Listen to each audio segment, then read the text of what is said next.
દહેગામમાં કાળઝાળ ગરમીમાં વાવાઝોડું ફૂંકાતા વરસાદ ખાબક્યો. કાર ઉપર ઝાડ પડતા દંપતીનો આબાદ બચાવ.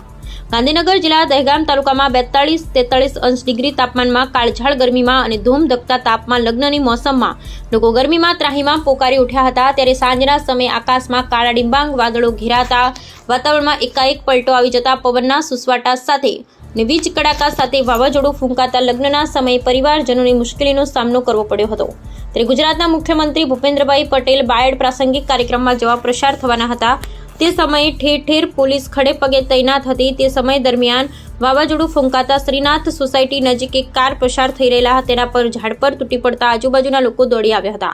કાર ચાલકનો આબાદ બચાવ થયો હતો. ત્યારે દંપતીનો જીવ તાળવે ચોંટી ગયો. રાત્રે વરસાદી માહોલમાં ગુજરાત હાઉસિંગ બોર્ડમાં વીજળીના કડાકા અને ગાજવીજ સાથે વરસાદ ખાબક્યો. ત્યારે રસ્તા પર પાણી ભરાયા. ત્યારે ઠંડા વાતાવરણમાં ઠંડો પવન ફૂંકાતા લોકોને ટાઢકનો અનુભવ થયો. જ્યારે સુસવાટા સાથે પવન ફૂંકાતા દહેગામ વોર્ડ વિસ્તારમાં મચ્છરોના ઉપદ્રવથી શ્રમિકોને કુદરતથી મોટી રાહત થઈ હતી.